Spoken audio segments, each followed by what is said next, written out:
ओम शांति। आज है 26 अक्टूबर 2023।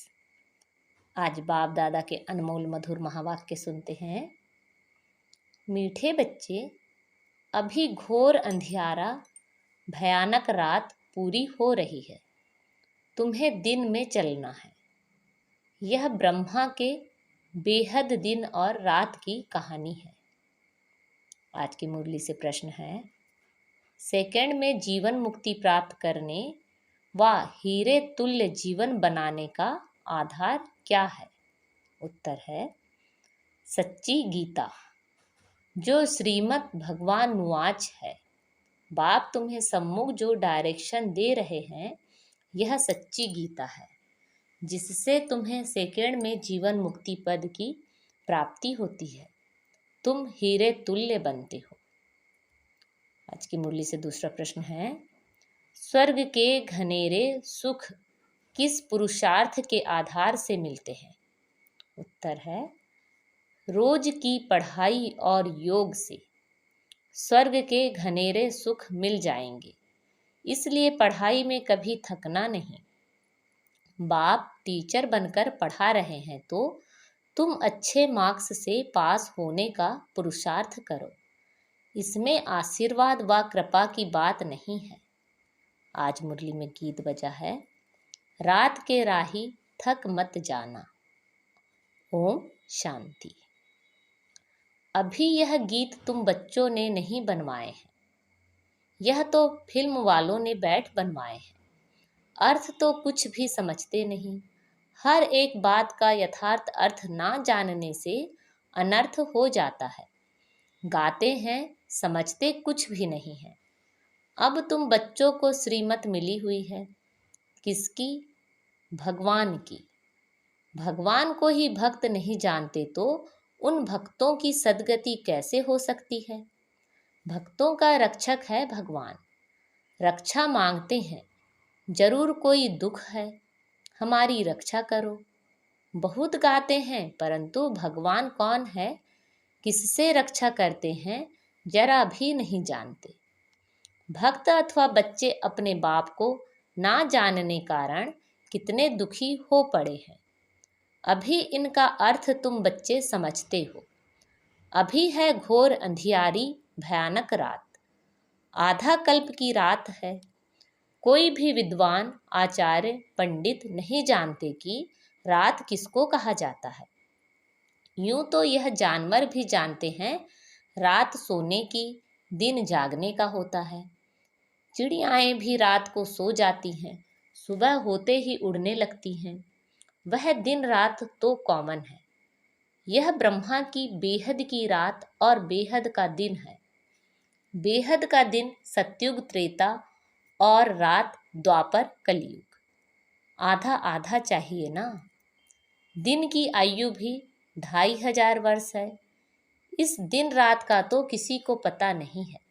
अभी तुम बच्चे जानते हो कि रात पूरी होती है, अर्थात 84 जन्म पूरे होते हैं, अथवा ड्रामा का चक्र पूरा होता है, फिर दिन शुरू होता है।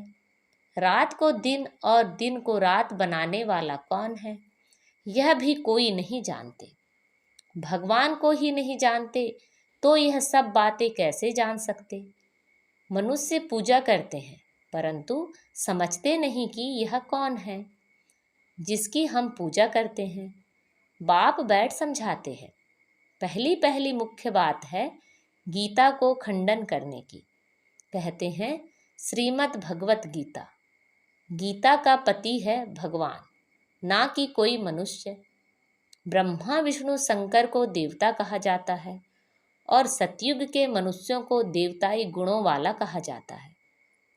दैवी धर्म वाले श्रेष्ठाचारियों को देवताई गुणों वाले कहते हैं। भारत के मनुष्य श्रेष्ठाचारी थे, वही फिर आसुरी गुण वाले बन पड़े हैं। मुख्य धर्म शास्त्र 4 हैं और कोई धर्म शास्त्र है नहीं। अगर हैं तो भी बहुत छोटे छोटे मठ स्थापन किए हैं, जैसे सन्यासियों का मठ, बौद्धियों का मठ। बुद्ध ने बौद्धि धर्म स्थापन किया। वह कहेंगे हमारा फलाना धर्म शास्त्र है। अब भारतवासियों का धर्म शास्त्र है एक, सतयुगी देवी देवता धर्म का शास्त्र है एक। उनको श्रीमद् भगवत गीता कहा जाता है। गीता माता उनका रचयिता है परम पिता परमात्मा। श्री कृष्ण की आत्मा जब 84 जन्म पूरे करती है, तब फिर गीता के भगवान ज्ञान सागर परम पिता परमात्मा से सहज राजयोग और ज्ञान सीख उच्च पद पाती है। ऐसे उच्च से उच्च धर्मशास्त्र को खंडन कर दिया है, जिस कारण ही भारत कौड़ी तुल्य बना है। यह भी ड्रामा में एकच भूल है, जो गीता को खंडन कर दिया है। बाप अब जो सच्ची गीता सुना रहे हैं, वह निकलनी चाहिए। सच्ची गीता गवर्नमेंट को छपाना चाहिए। यह है श्रीमद् भगवान नुआज। बच्चों प्रति बाप डायरेक्शन देते हैं। अच्छी रीति लिखना चाहिए शॉर्ट में। तुम जानते हो, सच्ची गीता से सेकंड में जीवन मुक्ति मिल जाती है। बाप का बन बाप से वर्षा लेना है। बीज झाड़ और ड्रामा के चक्र को समझाना है। गाते भी हैं सतयुग आदि सत है भी सत, होसी भी सत। झाड़ को जानना भी सहज है, इनका बीज ऊपर में है। यह वैरायटी धर्मों का झाड़ है, इसमें सब आ गए। बाकी छोटी छोटी टालियां तो अथाह है। मठ पंथ बहुत हैं। भारत का आदि सनातन देवी देवता धर्म है। वह किसने स्थापन किया? भगवान ने, कोई मनुष्य ने नहीं किया। श्री कृष्ण तो देवी गुणों वाला मनुष्य था। वह 84 जन्म पूरे कर अब अंतिम जन्म में है। सूर्यवंशी, चंद्रवंशी, वैश्यवंशी बनते बनते कलाएं कम होती जाती है। सूर्यवंशी राजधानी तो सतयुग में श्रेष्ठाचारी थी, सो कलयुग में अब भ्रष्टाचारी है। अब फिर श्रेष्ठाचारी बन रही है। तुम्हारी बुद्धि में है कि उच्च ते उच्च पाठ किसका होगा। अभी तुम जान गए हो, मुख्य है ही शिवाय नमः। जो उसकी महिमा है, वह ब्रह्मा विष्णु शंकर के लिए नहीं गा सकेंगे। प्रेसिडेंट की महिमा प्राइम मिनिस्टर को अथवा और कोई को देंगे क्या? नहीं, अलग अलग टाइटल है ना, सब एक तो नहीं हो सकते। तुम बच्चों को अभी बुद्धि मिली है। तुम जानते हो, क्राइस्ट को भी अपना क्रिश्चियन धर्म स्थापन करने का पाठ मिला हुआ है। आत्मा है तो बिंदी, उस आत्मा में पाठ भरा हुआ है। क्रिश्चियन धर्म की स्थापना कर फिर पुनर्जन्म लेते पालना करते सतो रजो तमो में आना है। पिछाड़ी में सारा झाड़ जड़ जड़ी भूत होना ही है। हर एक को कितना कितना समय पाठ मिला हुआ है। बुद्ध को कितना समय पालना करनी है, यह तुम जानते हो। भिन्न भिन्न नाम रूप में जन्म लेते रहते हैं। अभी बाबा तुम्हारी कितनी विशाल बुद्धि बनाते हैं, परंतु कोई तो शिव बाबा को याद भी नहीं कर सकते। बेहद का बाप बेहद स्वर्ग का वर्षा देते हैं, यह भी तुम समझा नहीं सकते। बाबा ने बहुत बार समझाया है। आत्मा में अविनाशी पाठ नूंधा हुआ है। एक शरीर छोड़ फिर दूसरा लेना है। कितनी गूढ़ बातें हैं समझने की। जो स्कूल में रोज पढ़ते होंगे वही समझेंगे। कोई तो चलते चलते थक जाते हैं। गाते भी हैं, तुम मात पिता हम बालक तेरे। बाप कहते हैं, हम तुमको स्वर्ग के सुख घनेरे देने का पुरुषार्थ करा रहे हैं। तुम थक नहीं जाना। इतनी उच्च ते उच्च पढ़ाई पढ़ना तुम छोड़ देते हो। कोई तो पढ़ाई छोड़ फिर विकार में भी चले जाते हैं। जैसे का तैसा बन जाते हैं। चलते चलते गिर पड़ेंगे तो और क्या होगा। भल वहाँ सुख में है, परंतु पद में तो फर्क है ना। यहाँ सब दुखी हैं, वहाँ राजा प्रजा सबको सुख है। फिर भी पद तो ऊंचा लेना चाहिए ना। पढ़ाई छोड़ दी तो मात पिता कहेंगे तुम तो लायक नहीं हो। बाप से स्वर्ग का वर्षा लेते लेते कई बच्चे थक जाते हैं। चलते चलते माया वार कर देती है तो लौट जाते हैं। जो जमा किया वह फिर ना हो जाती। बाकी क्या बनेंगे? स्वर्ग में भल जाएंगे, लेकिन बिल्कुल साधारण प्रजा जाकर बनेंगे। बाप कहते हैं, हमारा बनकर फिर थक कर बैठ गए, वह ट्रेटर बन गए तो प्रजा में चंडाल जाकर बनेंगे। सभी चाहिए ना। स्वर्ग का मालिक बनते बनते अगर पढ़ाई को छोड़ देते तो उन जैसा महान मूर्ख दुनिया में कोई होता नहीं। लिखते भी हैं, तुम मात पिता हम बालक तेरे, तुम्हारी कृपा से स्वर्ग के बहुत सुख घनेरे मिलते हैं, कृपा करो। बाप कहेंगे, कृपा की तो बात ही नहीं, मैं टीचर हूँ, पढ़ाऊँगा, पुरुषार्थ तुम करो अच्छे मार्क्स से पास होने का, बाकी मैं थोड़े ही बैठ सब पर आशीर्वाद करूँगा। तुम योग में रहो तो ताकत मिलती रहेगी, सभी थोड़े ही गद्दी पर बैठेंगे, एक दो के सिर पर बैठेंगे क्या? तो धर्म मुख्य हैं ही चार, शास्त्र भी चार हैं, उनमें मुख्य है गीता, बाकी सब उनके बच्चे हैं। वर्षा तो मात पिता से ही मिलता है। अब बाप सम्मुख समझा रहे हैं, सिर्फ गीता पढ़ने से ही थोड़े ही राजाओं का राजा बन जाएंगे। बाबा ने तो गीता पढ़ी है, परंतु उनसे होता कुछ भी नहीं है। यह सब है भक्ति मार्ग के शास्त्र। तुमको पुरुषार्थ कर 16 कला संपूर्ण बनना है। अभी तो तुम्हारे में कोई कला कोई गुण नहीं रहा है। गाते भी हैं, मुझ निर्गुण हारे में कोई गुण नाही, आप ही तरस परोई। हमको फिर 16 कला संपूर्ण बनाओ, जो हम थे फिर बनाओ। अब तुम जानते हो, बाप सम्मुख आकर समझा रहे हैं। एक निर्गुण संस्था भी बना दी है। निर्गुण निराकार का अर्थ भी नहीं जानते हैं। शिव का तो आकार भी है, जिसका नाम है तो जरूर चीज भी है ना।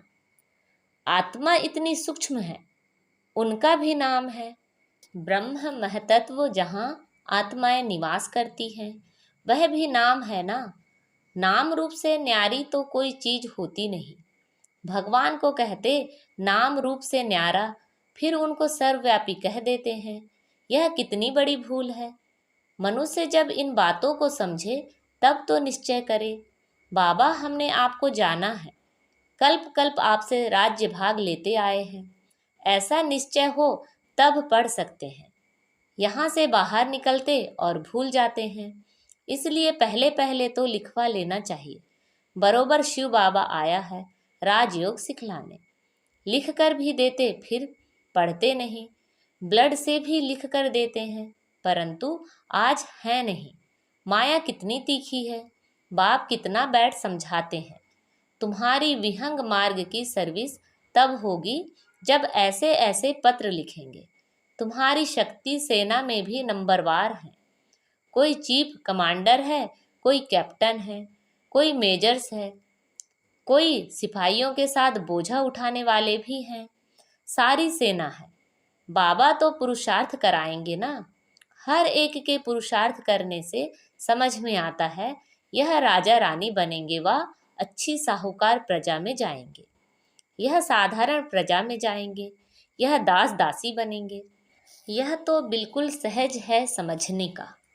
जो पहली मुख्य बात को उठाना है, बाबा कितनी ललकार करते हैं महारथियों की। तो विहंग मार्ग की सेवा के लिए विचार चलने चाहिए। अच्छा, मीठे मीठे सिखे लदे बच्चों प्रति मात पिता बाप दादा का याद प्यार, गुड मॉर्निंग और नमस्ते। रूहानी बाप की रूहानी बच्चों को नमस्ते। हम सब रूहानी बच्चों की रूहानी मात पिता बाप दादा को याद प्यार, गुड मॉर्निंग और नमस्ते। आज की मुरली से धारणा के लिए मुख्य सार हैं, पढ़ाई में थकना नहीं है, उच्च ते उच्च पढ़ाई रोज पढ़नी और पढ़ानी है। विहंग मार्ग की सर्विस करने की युक्तियां निकालनी है। योग में रह बाप से ताकत लेनी है, कृपा आशीर्वाद मांगनी नहीं है। आज बाबा ने हमें वरदान दिया है। वरदानों की दिव्य पालना द्वारा सहज और श्रेष्ठ जीवन का अनुभव करने वाले सदा खुश नसीब भव। बाप दादा संगम युग पर सभी बच्चों की 3 संबंधों से पालना करते हैं। बाप के संबंध से वर्षे की स्मृति द्वारा पालना, शिक्षक के संबंध से पढ़ाई की पालना और सद्गुरु के संबंध से वरदानों की अनुभूति की पालना एक ही समय पर सबको मिल रही है। इसी दिव्य पालना द्वारा सहज और श्रेष्ठ जीवन का अनुभव करते रहो। मेहनत और मुश्किल शब्द भी समाप्त हो जाएं, तब कहेंगे खुश नसीब। आज का स्लोगन है, बाप के साथ साथ सर्व आत्माओं के स्नेही बनना ही सच्ची सद्भावना है। अच्छा, ओम शांति।